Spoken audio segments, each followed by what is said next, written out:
Hello students, my name is Surabhi Sani. अब जो हमारा टॉपिक है वो है बीएससी सेकेंड ईयर का organic chemistry, that is IR spectroscopy. Okay, infrared absorption spectroscopy. अब आप सबको पता ही है स्पेक्ट्रोस्कोपी क्या होता है। Spectroscopy is a branch of chemistry in which we study about the structure of organic molecules. जो हमारे ऑर्गेनिक मॉलिक्यूल्स हैं उनके स्ट्रक्चर की डिटर्मिनेशन हम किसकी हेल्प से करते हैं? स्पेक्ट्रोस्कोपी की हेल्प से। ओके, अब आपको पता है स्पेक्ट्रोस्कोपी डिफरेंट टाइप्स की होती है। एक केमिस्ट्री में कौन कौन सी होती है? UV spectroscopy, IR spectroscopy, mass spectroscopy etcetera.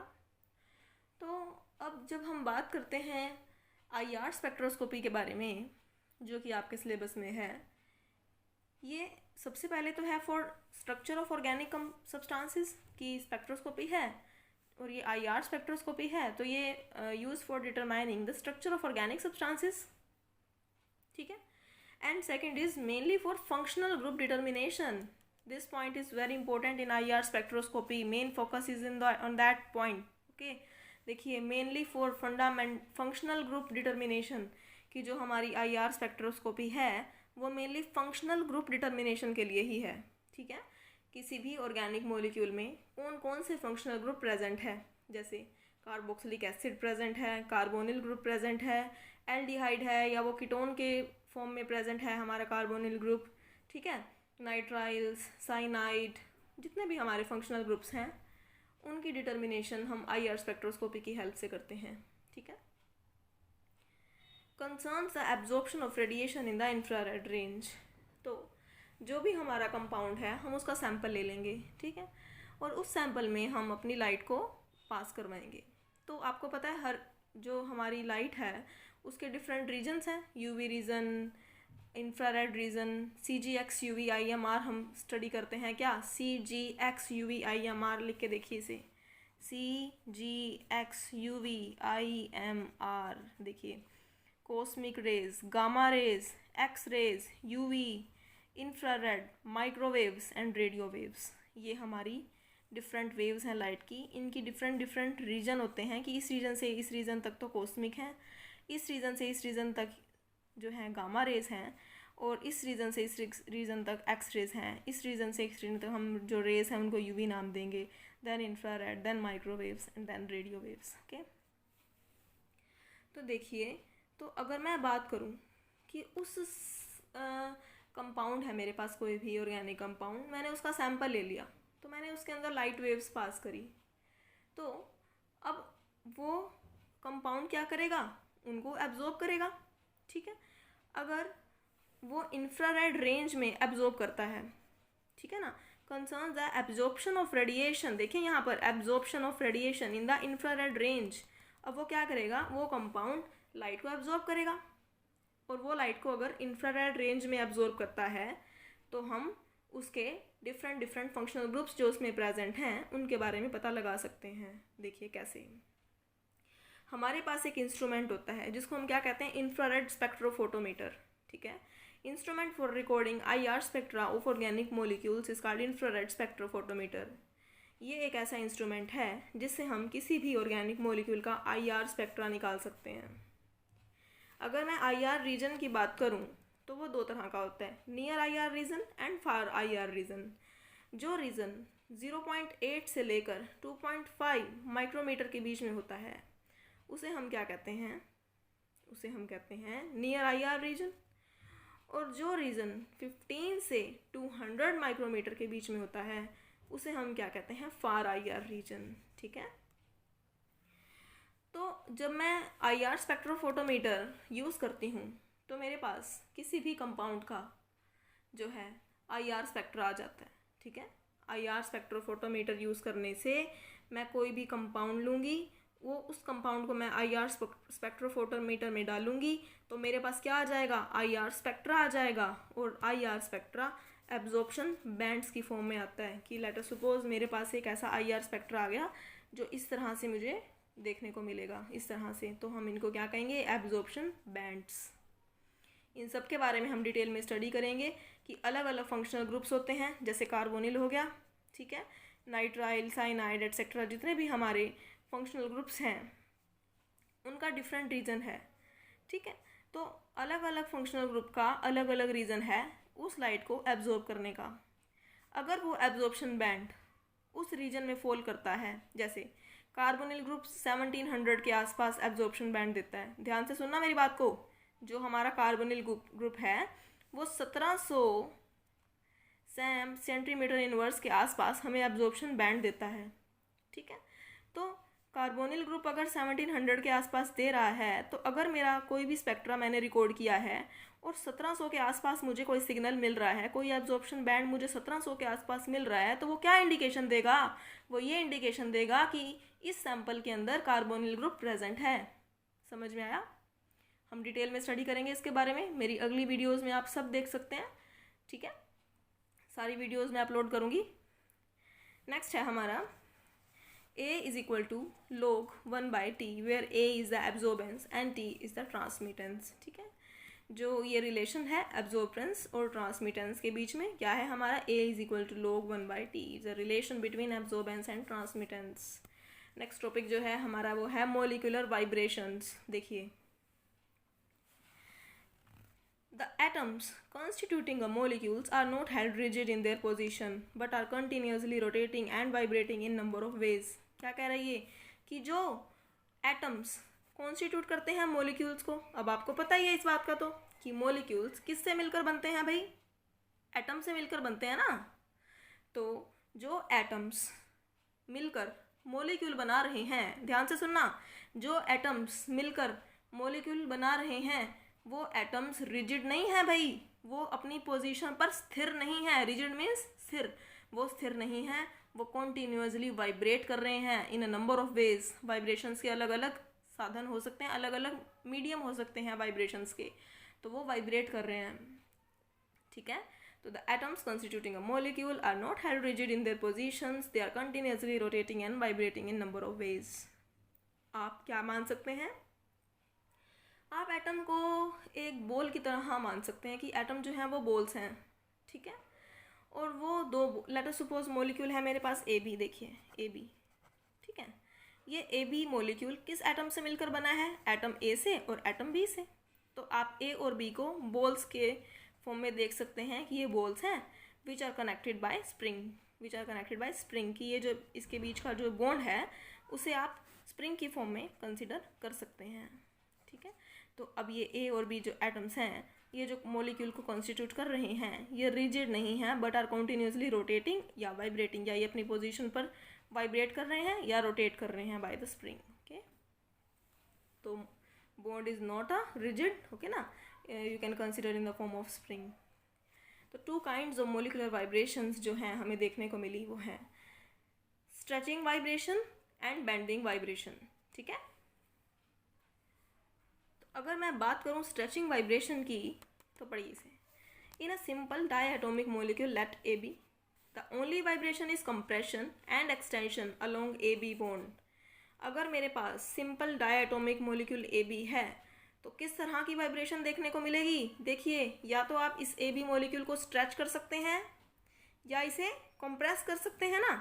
तो ए बी को अगर मैंने स्ट्रेच किया तो एक्सटेंडेड, या फिर एवरेज है, ज़्यादा नहीं एक्सटेंड किया, या फिर कंप्रेस हमने इसे कर दिया, ठीक है ना। तो an simple diatomic molecule let A B the only vibration is compression and extension along A B bond. This type of periodic back and forth movement of a atom along a bond is called stretching vibration. तो जो इस तरह की back and forth movement होती है atom के along the bond के along, उसे क्या कहते हैं? Stretching vibration. एक्सटेंडेड हो गया, एवरेज हो गया एंड कंप्रेस्ड। अब हम इसके टाइप्स के बारे में डिस्कस करेंगे। What are the types of stretching vibration? Number 1 is symmetrical stretching, और जो दूसरा होता है वो है असिमेट्रिक स्ट्रेचिंग।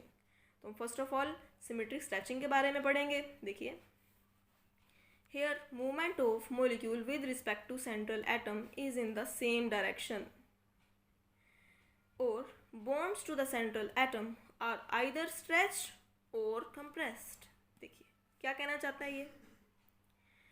देखिए, movement of molecule with respect to central atom की बात हो रही है।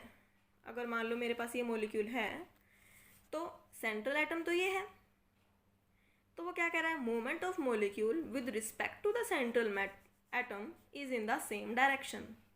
या तो ये दोनों हम इस डायरेक्शन में लेंगे, देखिए दोनों को ही हमने बाहर की तरफ स्ट्रेच कर दिया, ठीक है, स्ट्रेच कर दिया ना, देखो दोनों ये दो एटम्स हैं, इन दोनों को मैंने बाहर की तरफ ही स्ट्रेच किया है, या फिर मैंने इन दोनों को अंदर की तरफ कंप्रेस कर दिया। तो ये सिमेट्रिक है क्योंकि दोनों को मैंने एक तरह की मूवमेंट दी है, या तो दोनों को स्ट्रेच किया है इन द सेम डायरेक्शन, या फिर मैंने दोनों को कंप्रेस किया है इन द सेम डायरेक्शन। ओके, जो नेक्स्ट है वो है asymmetric stretching. It is the stretching vibration in which one atom moves towards the central atom while other moves away from it. इसका डायग्राम ये है, देखिए। It is a stretching vibration in which one atom moves toward the central atom while other moves away from it. ये देखिए यहाँ पर ये इस तरह का वाइब्रेशन है कि one atom moves towards the central atom, देखिए सेंट्रल एटम की टुवर्ड मूव कर रहा है ना, and one atom moves away from it, ये सेंट्रल एटम से दूर की तरफ मूव कर रहा है। तो ये असिमेट्रिक हो गया, एक को हमने दूसरी मोशन दी है और दूसरे को हमने दूसरी मोशन दी है, तो ये असिमेट्रिक हो गया, ठीक है ना। तो अभी हम सब ने स्ट्रेचिंग वाइब्रेशंस के बारे में बात की थी, जिसके अंदर हमने सिमेट्रिक स्ट्रेचिंग और असिमेट्रिक स्ट्रेचिंग के बारे में आपको डिटेल में समझाया।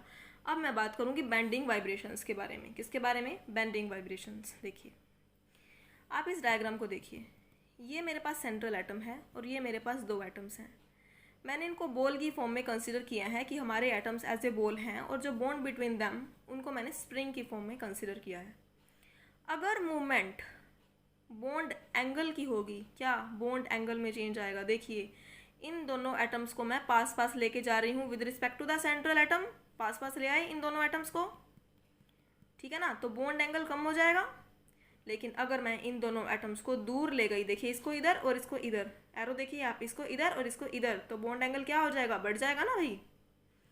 तो जो वाइब्रेशंस बॉन्ड एंगल को चेंज कर दें उनको हम क्या कहते हैं? Bending vibrations. देखिए intra-atomic and higher molecules there can be another type of vibration involving changes of the bond angle.